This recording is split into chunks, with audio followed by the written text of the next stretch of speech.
welcome to episode 2 of the ITcurio Podcast.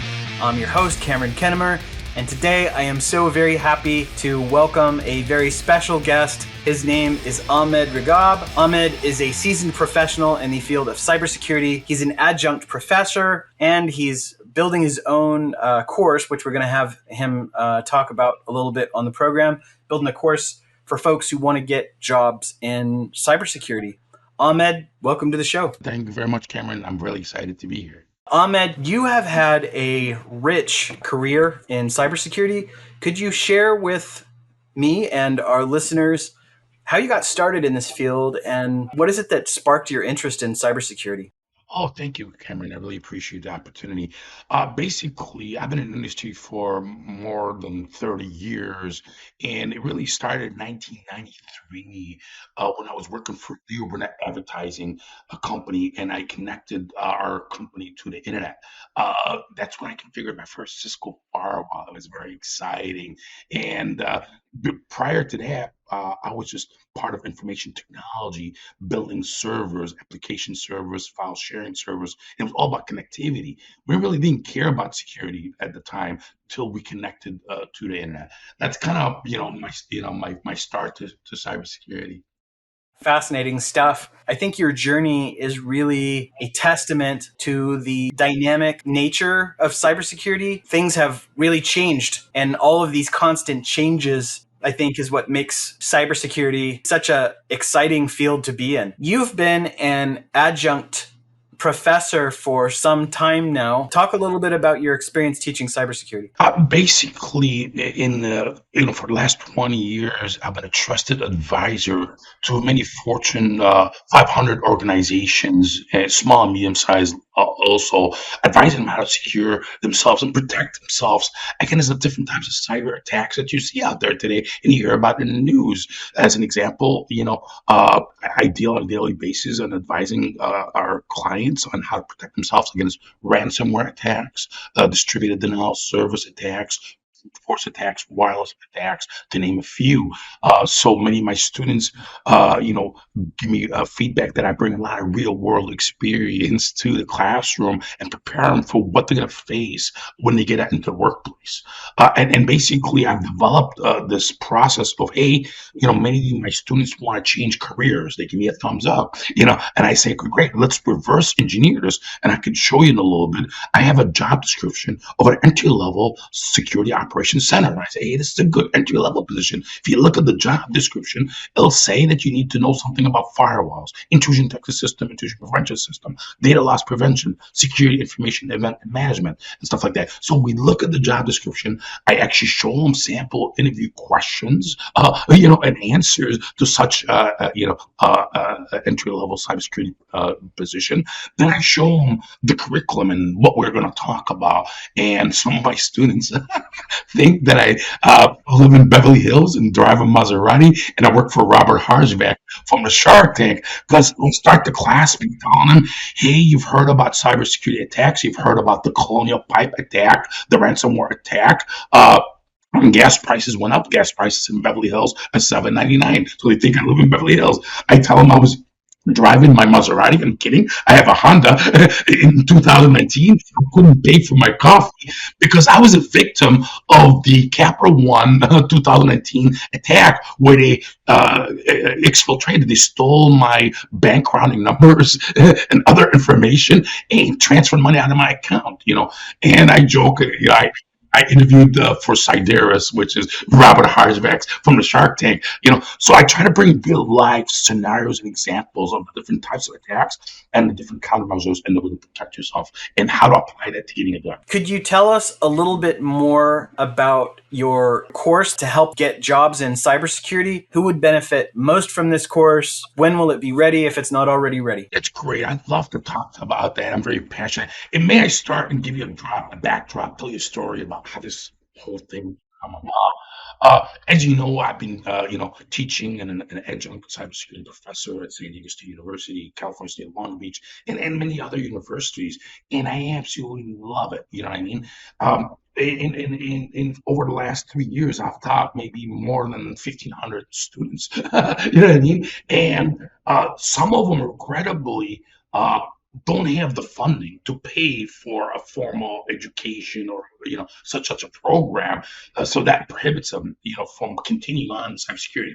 And during my courses, and you're very familiar with this, there's a huge cybersecurity gap. There's 750,000 cybersecurity jobs going unfulfilled in the U.S. alone as we speak, and 3.5 million. And those numbers fluctuate and so forth. So I really want to fill the gap. I'm very passionate about this.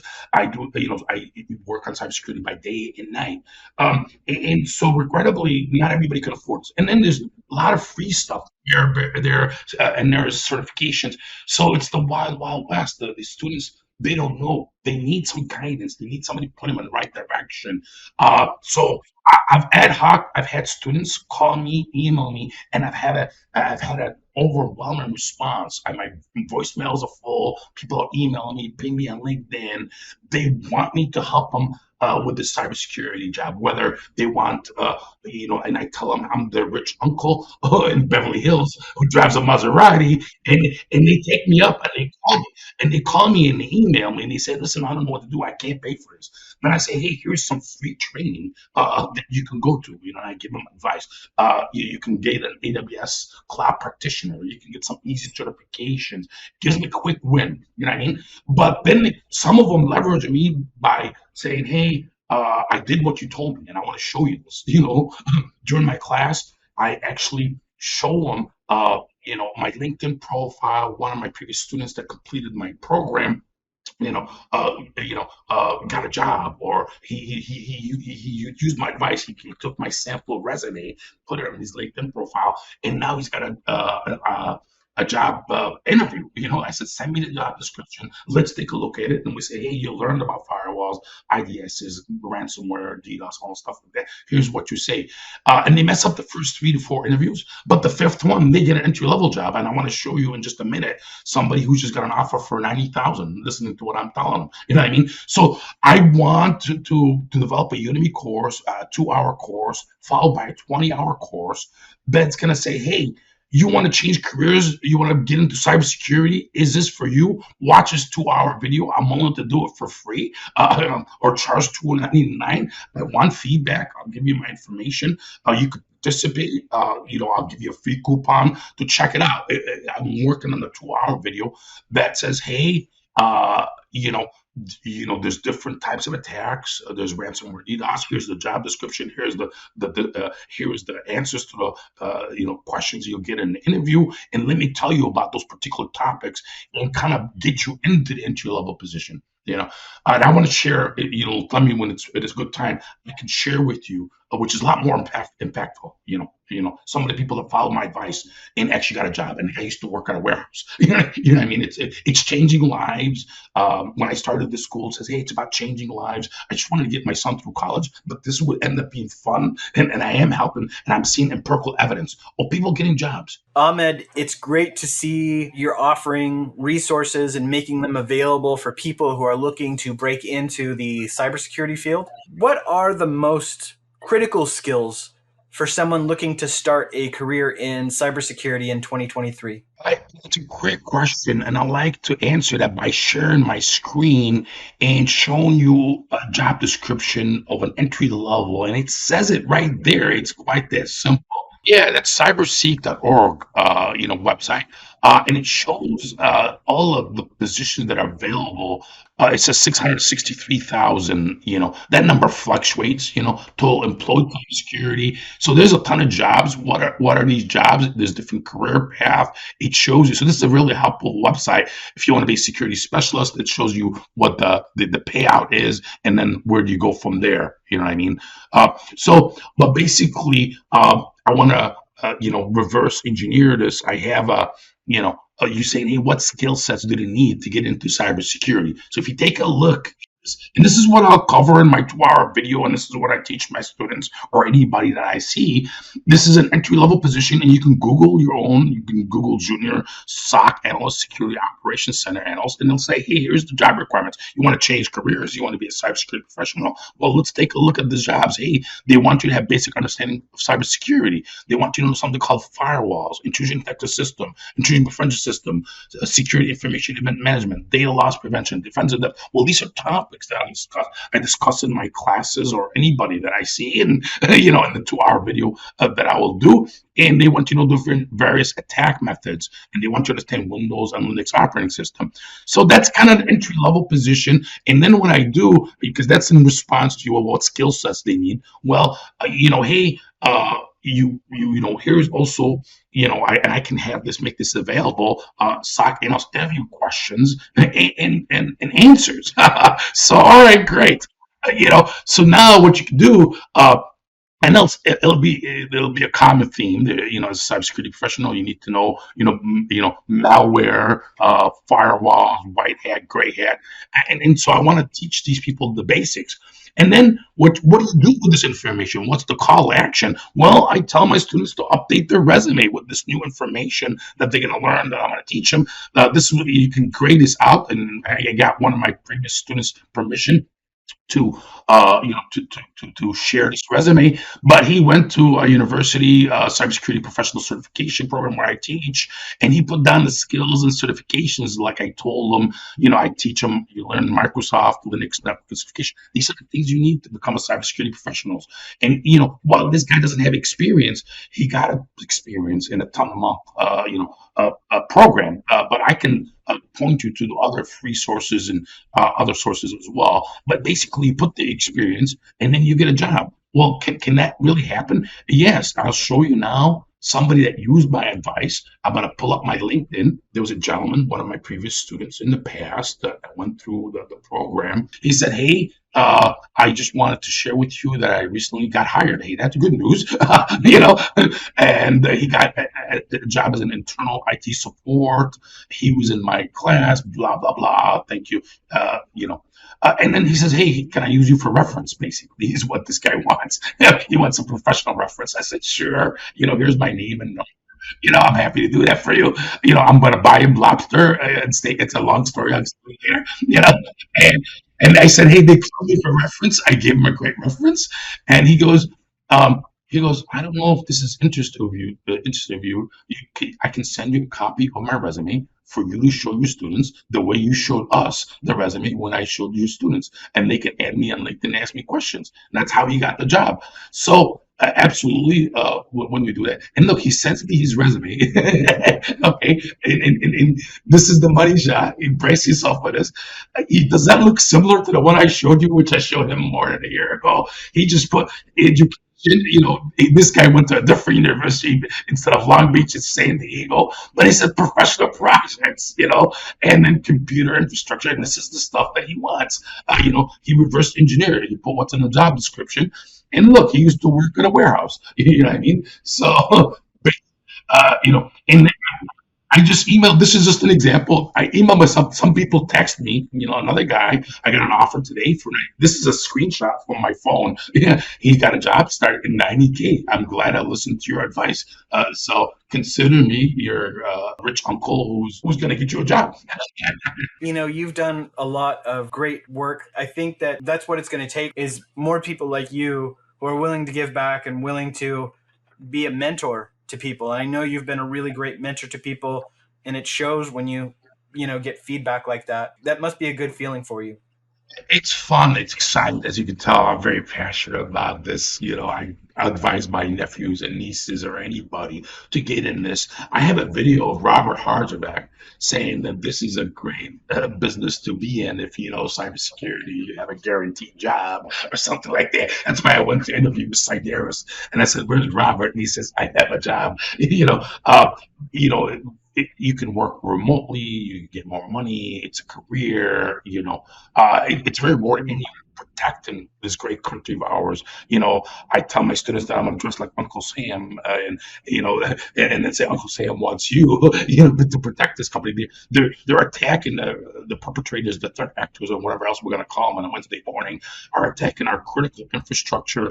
Are attacking our gas and meat distributors, financial institutes, healthcare. It's ridiculous, you know what I mean?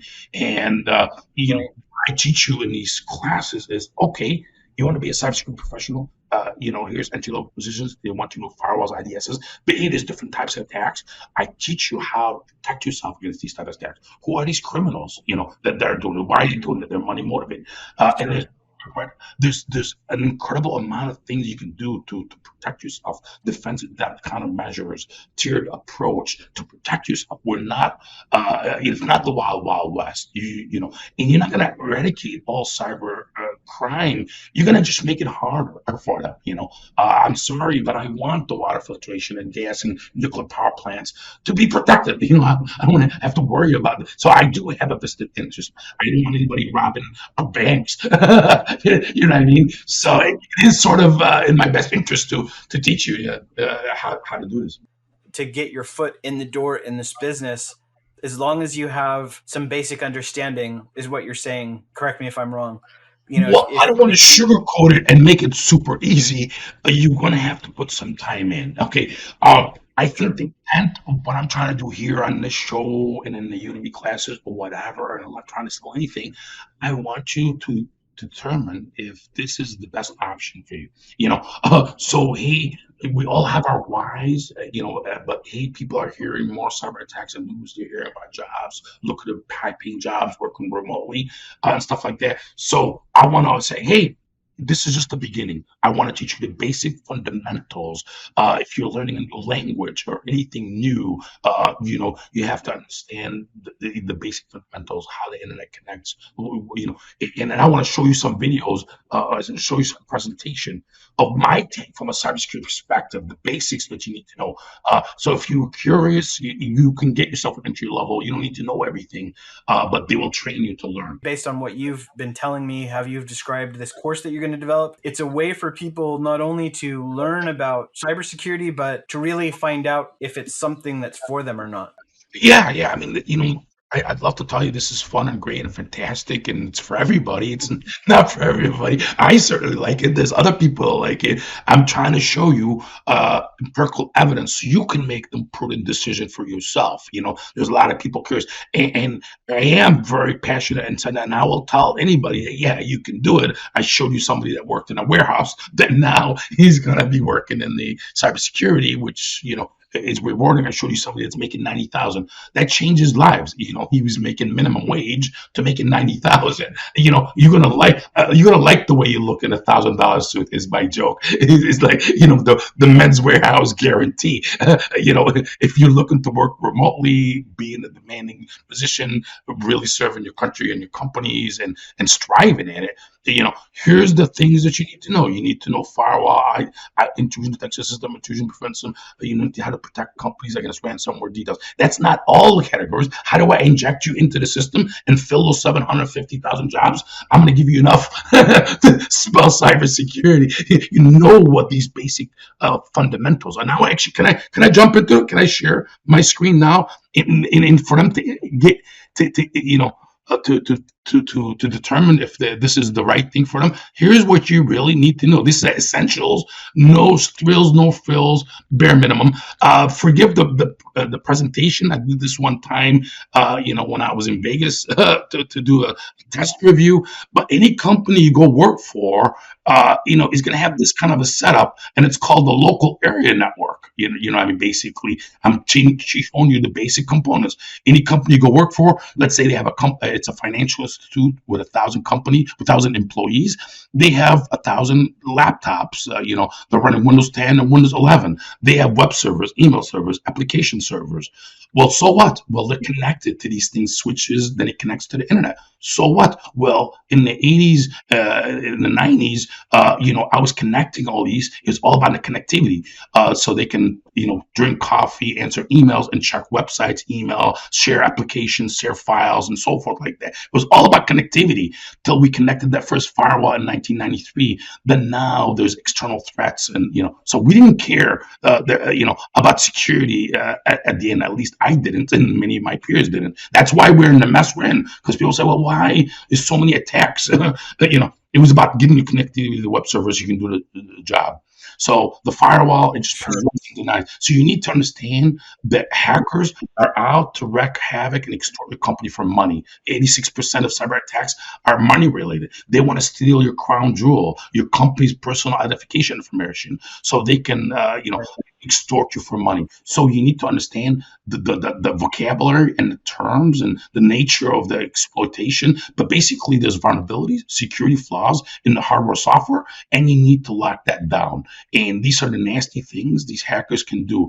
They can send you phishing emails, which 96% of ransomware attacks are phishing email. You click on it, it's a ransomware, it's a malware, malicious software. It decrypts your data. They ask you for money. They do not distribute denial service attack. They send you a lot of traffic, bring you upside down. So we go on, and you need to learn how the hackers can gain access and why they gain access. But then you learn how to protect yourself. Hey, there's National Institute of Standard Technology. There's modern attack frameworks. There's guidelines. There's best practices. And you need to have a firewall. You need to have a demilitarized zone.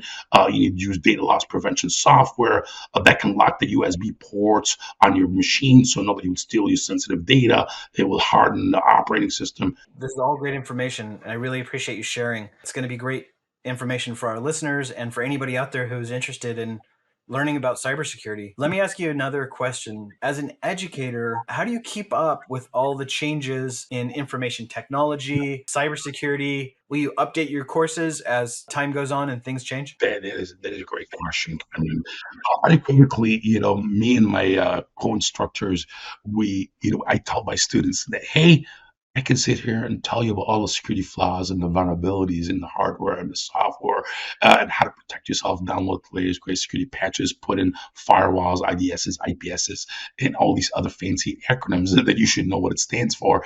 But at the end of the day, there's 0-day threats. There's new threats. There's new vulnerabilities. They mutate, So I'm plugged into LinkedIn, social media. That I have certain websites with the latest, greatest security threat. And to give you a snip of it, some of it, let me see here. But I do unequivocally incorporate, what I do in the day, advising chief information security officers and security analysts of Fortune 1,500 companies how to protect themselves against these threats. There's open source, free ways, and then what I call a Louis Vuitton and Gucci of cybersecurity, which I'll bring up in a minute. But there's a little disclaimer: I'm not endorsing any of these, but I want to open the viewer's eyes to the art of possible with cybersecurity. So my clients, by day, are pushing me into updating the curriculum, because by day I'm fighting a good fight. I'm protecting financial institutes, government entities, healthcare, you name it, universities.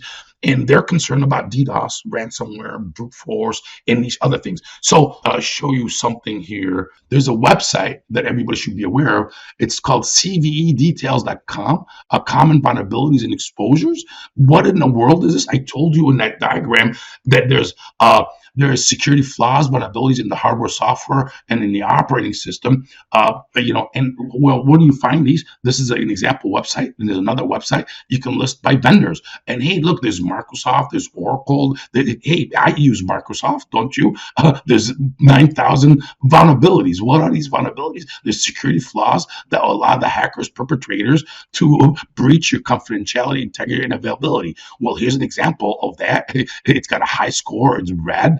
This security vulnerability that exists in Windows 10, Windows 11 that you and I may be using, I would allow the hackers to remotely impact your integrity, availability. They can gain full information disclosure. They can bring down your system. You know what I mean? So while it's available for cybersecurity professionals so to protect themselves, but it's also available for the hackers. Well, what do you mean? Well, let me show you. You asked me for an example. where do I get my news? How do I keep up? Well, hey, this is just the example, and I'm only scratching the surface. But but join my LinkedIn. There's a joint cybersecurity advisory. And this is from the Cybersecurity Infrastructure and Security Agency, Department of Justice, and so on and so forth. So on. You get the picture of the FBI. It's not the Wild Wild West. This article, this advisory, it tells you, hey, the FBI, they see these criminals. They're attacking our critical infrastructure. They just happen to be Russian state sponsored. They're using common but effective tactics. So what are they doing? They're using spear phishing. We talk about phishing. They send you an email. It's a free trip to Mumbai. You click on it. You download a malware, malicious software, encrypt your data. They want money. Well, you got to tell your employees not to take candy from strangers. Don't click links from strangers. Hey, brute force. What's a brute force? Well, they can sit there. They have Kali Linux tools that are publicly available that can sit there and guess your password. There's different versions. Well, you need to have a 13-character password, uppercase, lowercase, dual-factor authentication. You need to protect this. And that's what I teach my students in my traditional programs and what I'm trying to develop here. But basically, there's a plethora of things you can do to make your organization more secure. If you look at the Verizon threat report, and I can share that with you as well, it shows, and it changes, daily basis. But 86% of the attacks are money motivated, and who are these crazy threat actors, perpetrators, and whatever else we're going to call them? Well, there's individual criminals, there's organized crime, there is state sponsored, there's espionage, there's hacktivists. So we talk about these things. We need to kind of understand, okay, you want to be a cybersecurity professional, there's different types of attacks, there's different types of hackers, there's different types, there's gray hat, black hat, white hat. What do they want? Each time they want the money or espionage and stuff like that. And we know the common techniques and tactics and procedures. They're looking essentially, to condense a 30-hour course in a 2-hour or whatever. Hey, there's only so many ways they can attack a bank, and there's gangs. They specialize in robbing banks, and some people specialize in robbing residentials. There's people that specialize in DDoS attacks and ransomware attacks and brute force attacks and stuff like that. And there are a lot of things you can do to protect yourself. It's not fail-proof. Nothing is completely secure, but you can eradicate. You can make it harder. You can reduce the blast radius.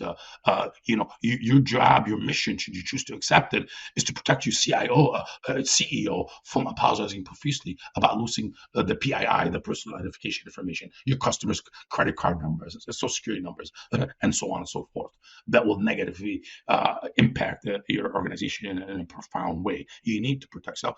Regrettably, not everybody can afford it. Regrettably, not everybody has the expertise, and that's why you and I are talking here today. You know what I mean? So it's more security awareness to the business owners, to the employees, the people that want to get in a career, and kind of bridging the gap. I think that's what you and I are on a mission to do. What advice would you give someone who's interested in getting into cybersecurity, but maybe doesn't know where to start or what path they would want to take? What advice do you give somebody who's getting in, or they just want to get started? Which path should they take? Are there some that are better than others? It's a great question. There's different pathways. The best advice I could give is to give me a call. My phone number is 858-366-8507. I'll give you my email address. Ping me on LinkedIn. Please post this. I'm happy to help you point in the right direction. That's how this whole thing started anyways.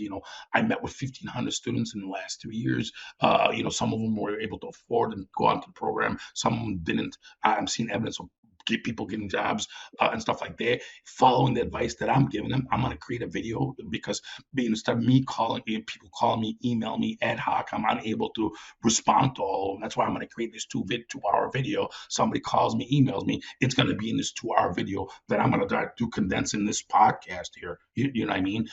So basically, if you want to be an accountant, if you want to be whatever, again, reverse engineer, the advice is you want to be in cybersecurity, look at the job descriptions for entry level, go to LinkedIn, go whatever, and find the jobs. I showed you some sample people. Look at look at what it says in the job description. Look at whatever education, whether it's a traditional school or whatever, or whatever, if it's free. And I condense the different sources. There's a lot of free stuff out there, but it's too much. I focus your attention on that diagram that I showed you. And then So let me share one more thing, and I call this the Louis Vuitton and Gucci of cybersecurity. This is called the Cyber Escape. It's a publicly facing document. So there's not. I kind of break the security in this kind of way. There's a network security. I became involved in this in 1993. You need to be connected internet. You need a firewall. Well, there's more than just a firewall. It's now universal net management. It's a next generation firewall. It slices, it dices. Well, there's subcategories. There's distributed denial of service attack. Well, you need to protect your company from DDoS attacks. There's web security. There is endpoint security. You have devices, laptops, mobile device, that need to be secure. You need antivirus, anti-malware. They call it endpoint detection and response. You need to protect your applications.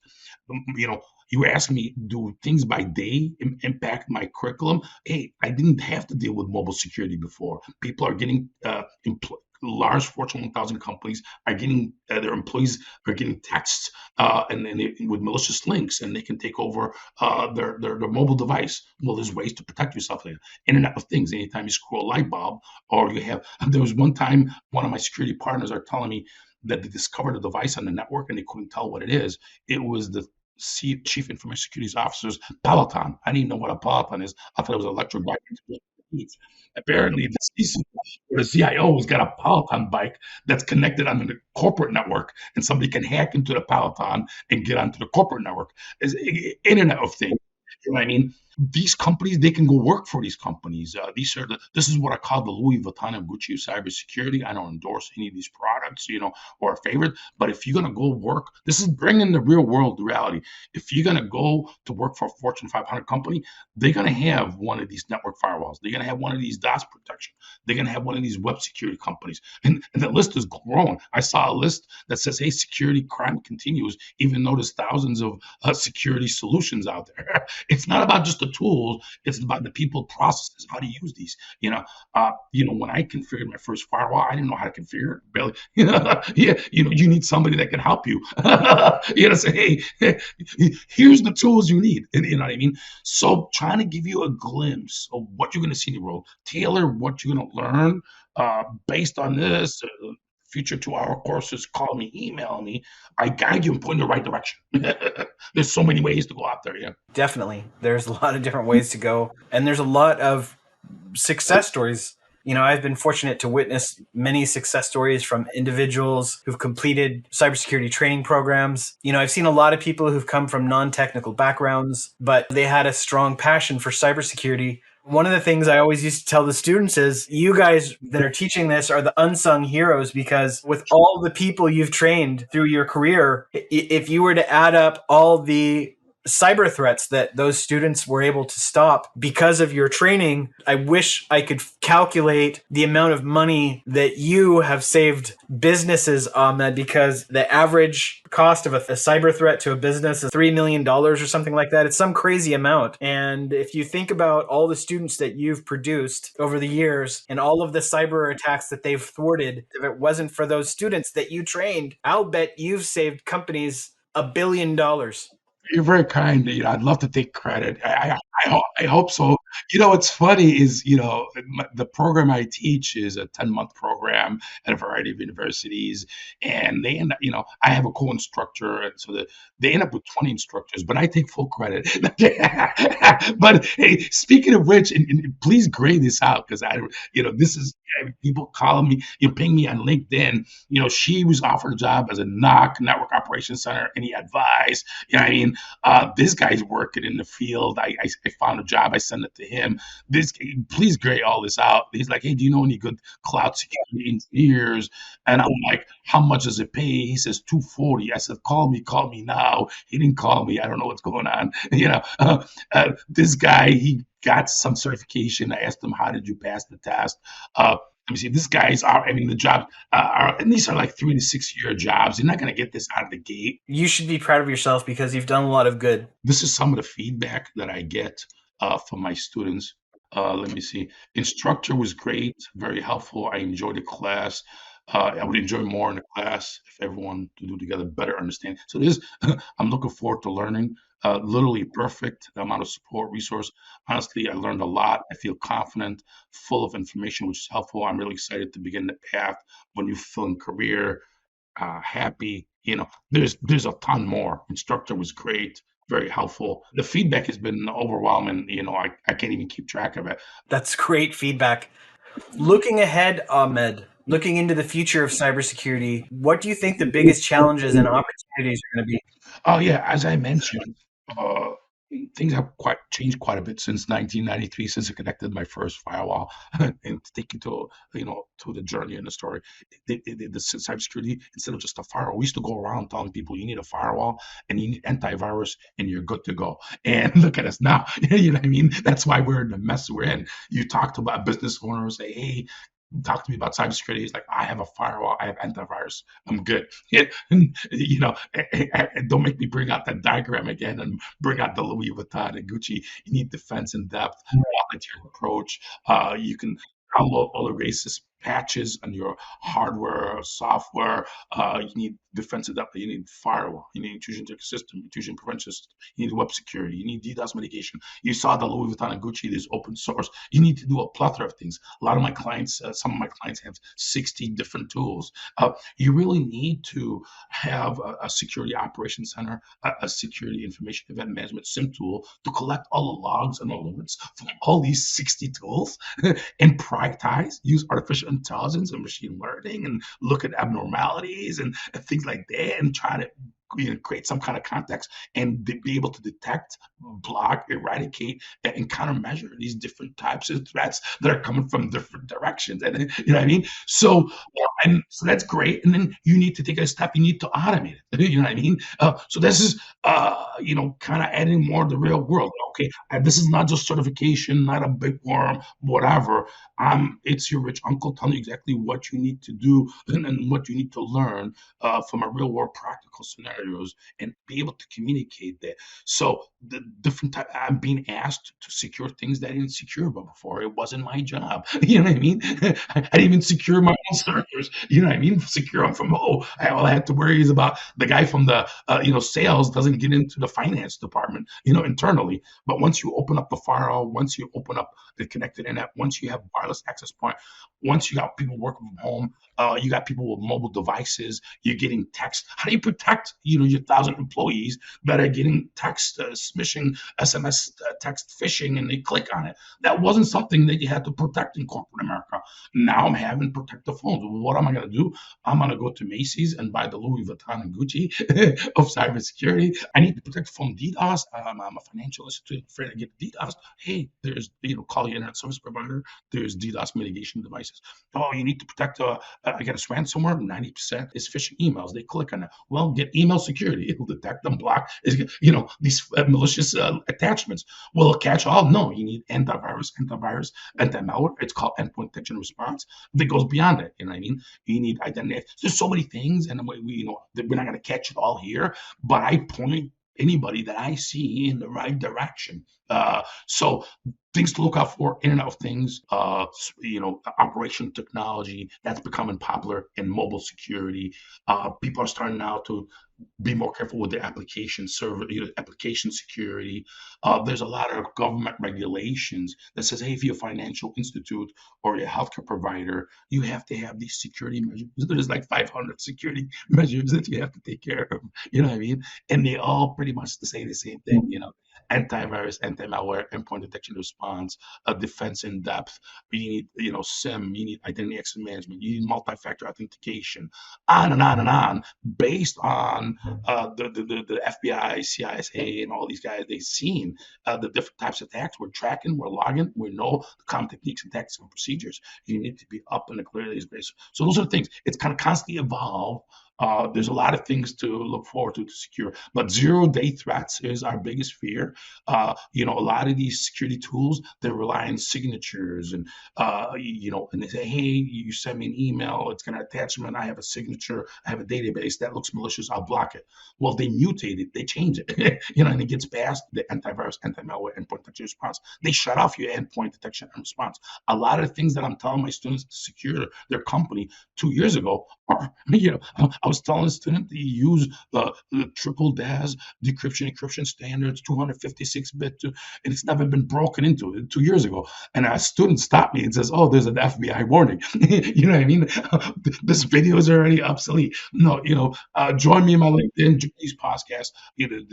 There's new threats where we're made aware of them, and then there's ways to add configuration changes on your security devices to detect and block these things. But it's never going to end. If there's one thing folks can take away from this, is that the field of cybersecurity is constantly changing. And that comes with a lot of challenges, but also opportunities in the field, which is why it's such a fantastic career opportunity for people who are interested in it.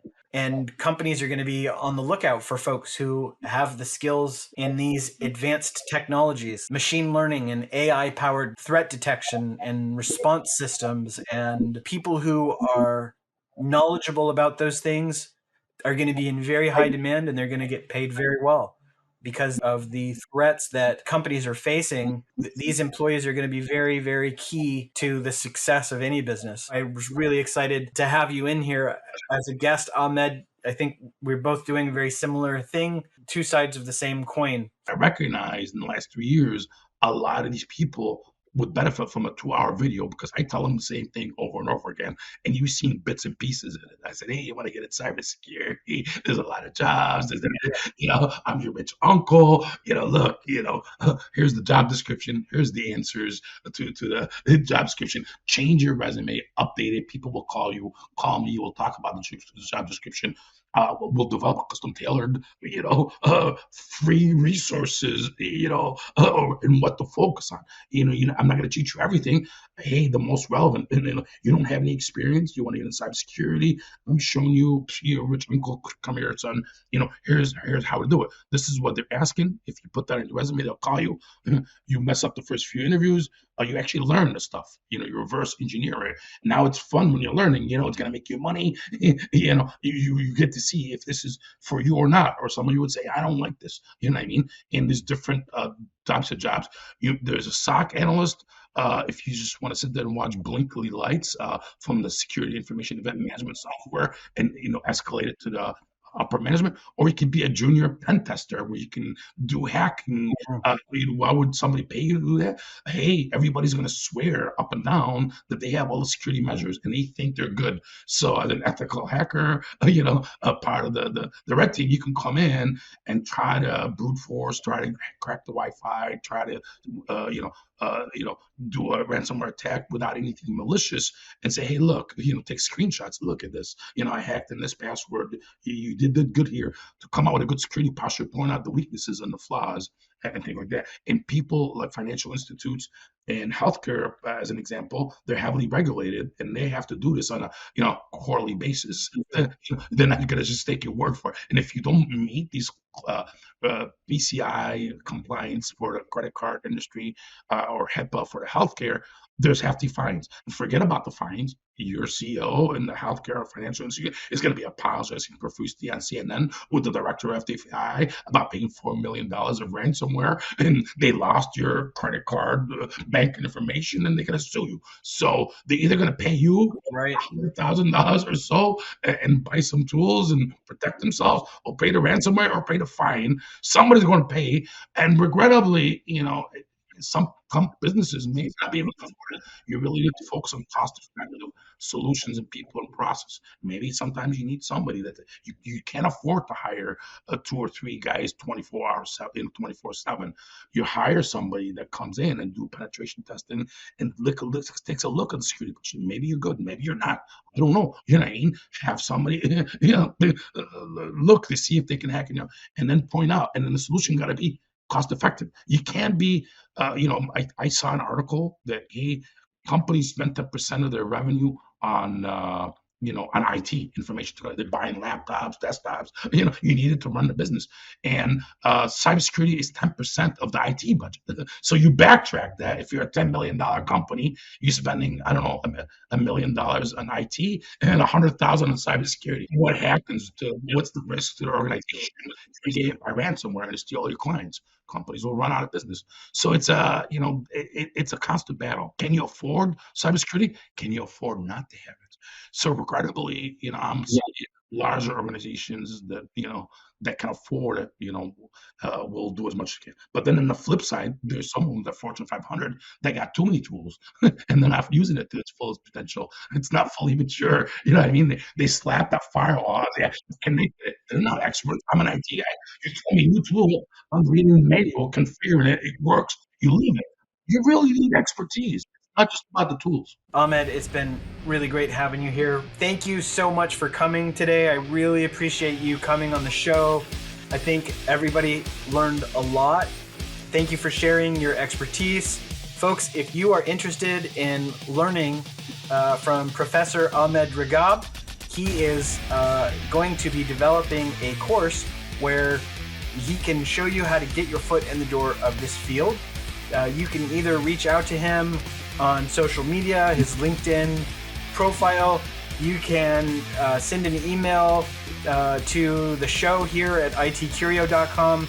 I'll be happy to forward it to him there for you. If you want to learn more about that course or to access our free training resources too for businesses who want to do cybersecurity awareness training for their staff, you can register for that at ITcurio.com.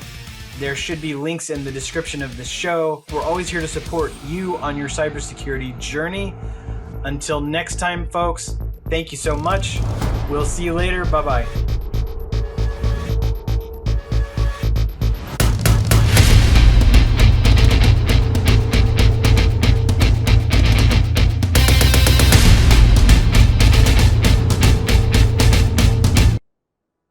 Hi, I'm Cameron Kennemer, host of the ITcurio Podcast. Cybersecurity awareness training is essential for your employees in today's digital landscape. It will equip them with the knowledge, skills, and vigilance needed to protect your organization against evolving cyber threats. Often companies pay thousands of dollars per year for each employee for such training. We're offering it for free. With it, your organization can foster a culture of security, mitigate risks, and ensure a resilient defense against cyber attacks, potentially saving you from a literal disaster.